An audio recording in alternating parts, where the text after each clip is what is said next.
Bonjour et bienvenue aux méditations quotidiennes au féminin. Aujourd'hui, main et oreille. Non, la main de l'Éternel n'est pas devenue trop courte pour sauver, ni son oreille trop dure pour entendre. Ésaïe 59:1.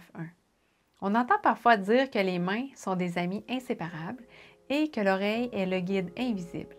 Ces expressions sont justes, car si les unes ou l'autre venaient à nous manquer pour une raison ou une autre, nous devrions avoir recours à quelques interventions humaines afin qu'ils puissent remplir leurs fonctions.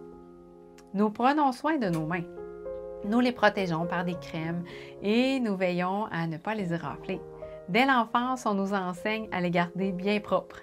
De même, nous protégeons nos oreilles des insectes, des liquides ou des matières étrangères. Nous évitons tout ce qui peut causer douleur ou maladie. Pourtant, rien ne peut garantir la sécurité de ces membres si importants. Nous sommes constamment exposés à des accidents imprévus pouvant causer des lésions physiques et nous priver de notre toucher ou de notre ouïe. L'auteur nous raconte un événement qui est survenu alors que son mari et elle étaient ouvriers ministériels. Pour se déplacer d'une localité à l'autre, ils devaient prendre ce qu'on appelait le train laitier. Il était nommé ici parce qu'il s'arrêtait souvent et faisait chaque fois un bruit de ferraille particulier.